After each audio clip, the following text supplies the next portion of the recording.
Wow.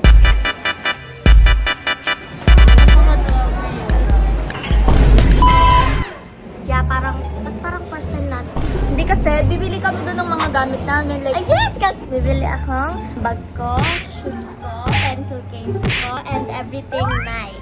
yes, Yeah. ako bibili ako ng shoes ko. Tapos bibili kaming socks na color black. Bye. We're here, guys. First time ko lang maka-favorite clothing store. Ano? Oxygen. Ayan, suot mo. Gusto ko ng ganito. Ito, size.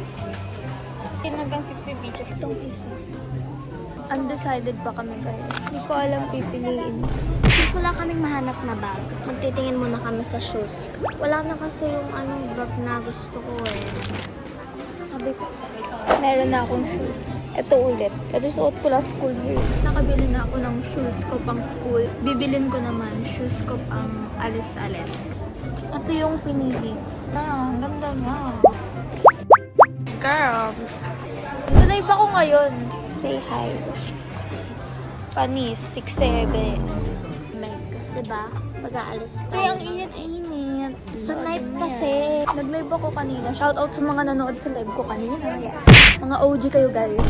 Ang puti niya tingnan. 1, 2, 3. Bumili na kami, guys, ng mga damit ni Zia. Magbabayad na kami. Ang cute na to. Ayaw ko alam ko yun. May nakikita ko dyan eh. Sa TikTok. Ang total natin is... Zia, tingnan mo to. Lip gloss. Ano, ikaw na mag-ano nito. Kakain na kami, guys. Tingnan mo yung bath bomb. May mga bath bomb dito, guys. Hi guys, so dito kami sa Sammy's Cafe. Tapos nagutom na kami and fries. May fries. Ako, guys, nag-order ako ng bacon, pasta, spag bowl, fries, and ng coffee. Nakakatawa mo yun. 10 out of 10, guys. Absolute sin. Sarap. Ay, tinakpan ako. Naumay ako onte. Po, mami. Sarap. Perfect. Perfect. Tapos na kami kumain. Uuwi na kami. Uwi na kami, guys.